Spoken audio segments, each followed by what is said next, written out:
Hello everyone, સ્વાગત છે તમારું ચેનલમાં। આજે આપણે બનાવીશું દૂધીમાંથી એકદમ ઝટપટ બની જતો નાસ્તો। જો તમને મારી રેસીપી ગમતી હોય અને હજુ સુધીમાં ચેનલને સબસ્ક્રાઈબ ન કરી હોય તો સબસ્ક્રાઈબ કરવાનું ના ભૂલતા। નાસ્તો બનાવવા માટે દૂધીના રફલી પીસ કરી લીધા છે અને 1 કપ જેટલી દૂધી લીધી છે। મિક્સર જારમાં આપણે દૂધીના પીસ ઉમેરશું અને 1 ચમચી જેટલો લીંબુનો રસ ઉમેરીશું, દૂધી કાળી ન પડી જાય એ માટે। અડધો ઇંચ આદુનો ટુકડો અને થોડા કોથમીરના પાન ઉમેરીને આપણે વાટી લઈશું। પાણીનો ઉપયોગ કર્યા વગર આપણે એકદમ સ્મૂથ વાટી લેવાનું છે અને આ રીતે દૂધીની પેસ્ટ તૈયાર થઈ ગઈ છે। હવે મિક્સિંગ બાઉલમાં 1 કપ રવો ઉમેરવાનો છે। રવો આપણે ઝીણો લેવાનો છે, સૂજી આવે એ થોડી મોટી હોય છે એટલા માટે આપણે રવો લેવાનો છે। નાસ્તામાં બાઇન્ડિંગ લાવવા માટે પોણો કપ જેટલો ચણાનો લોટ ઉમેરીશું। તો 1 કપ સૂજી સાથે આપણે પોણો કપ ચણાનો લોટ ઉમેર્યો છે અને 1/4 કપ જેટલી છાશ ઉમેરી છે। તમે દહીં પણ ઉમેરી શકો છો અને ખાટું લેવું જેથી નાસ્તામાં સરસ એવો ટેસ્ટ આવે છે। દૂધીની જે પેસ્ટ આપણે તૈયાર કરી છે તે ઉમેરશું અને મિક્સ કરી લઈશું। તો આ રીતે પહેલાં મિક્સ કરી લેવાનું અને હવે આપણે પાણી ઉમેરશું। તો મેં 1 કપ પાણી લીધું છે। પાણી આપણે એકસાથે નથી ઉમેરવાનું, થોડું થોડું કરીને આપણે મિશ્રણ આ રીતે મિક્સ કરતા જશું। જરૂર પ્રમાણે આપણે પાણી ઉમેરવાનું છે અને બહુ ઢીલું બેટર નથી કરવાનું।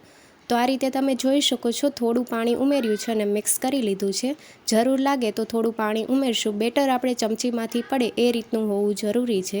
બેટર તમને બતાવું તો આ રીતે ચમચીમાંથી સહેલાઈથી પડે છે, તો બસ આ રીતનું બેટર આપણે જોઈએ અને હવે આપણે ઢાંકણ ઢાંકીને 15 મિનિટ માટે રેસ્ટ માટે મૂકી દઈશું। 15 મિનિટ પછી આપણે જોઈએ તો સરસ એવો રવો ફૂલી ગયો છે અને હવે આપણે બેટરમાં વઘાર ઉમેરવાનો છે। તો વઘાર તૈયાર કરી લઈશું। નોનસ્ટિક પેનમાં 2 ચમચી તેલ ઉમેરીશું, અડધી ચમચી રાઈના દાણા, ચપટી હિંગ, 1 ચમચી અડદની દાળ સાથે 1 ચમચી ચણાની દાળ ઉમેરીશું અને સાતળી લઈશું।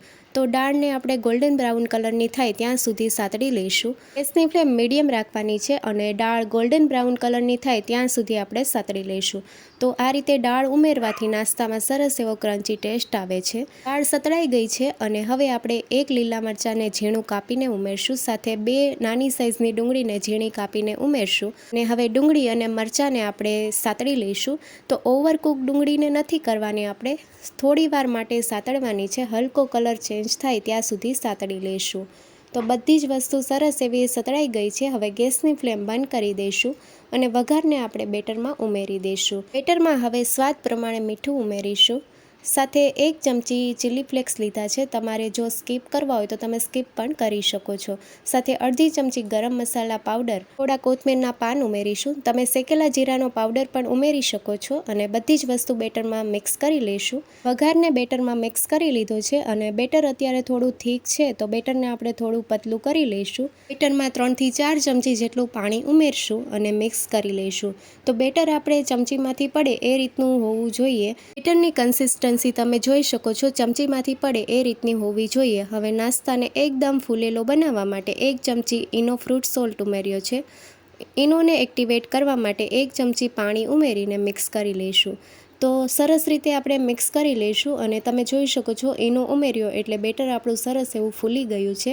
નાસ્તા માટેનું બેટર તૈયાર થઈ ગયું છે। હવે નોનસ્ટિક પેનમાં તેલ ઉમેરીશું, 1 ચમચી તેલ ઉમેરવાનું છે અને પેનમાં આપણે સ્પ્રેડ કરી લઈશું। હવે બેટર ઉમેરીશું। તો બેટર મેં 2.5 ચમચા જેટલું ઉમેર્યું છે। તમે તમારે જે રીતે જાડું કે પતલું કરવું હોય એ રીતે તમે ઉમેરી શકો છો। બેટરને આપણે સ્પ્રેડ કરી લઈશું અને થોડું થીક આપણે પાથરવાનું છે બેટર અને હવે રાઉન્ડ શેપ આપી દઈશું કિનારીથી।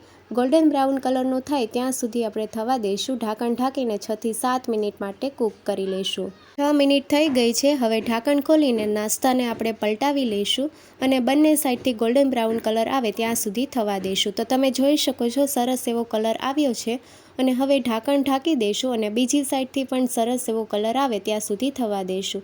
6 મિનિટ થઈ ગઈ છે। હવે નાસ્તો બંને સાઈડથી સરસ એવો કૂક થઈ ગયો છે। પ્લેટમાં કાઢી લઈશું અને પીસ કરી લઈશું। નાસ્તાને તમે કેચઅપ સાથે સર્વ કરી શકો છો અને એકદમ ટેસ્ટી, ઓછા તેલમાં ઝટપટ બની જતો દૂધીનો નાસ્તો તૈયાર છે।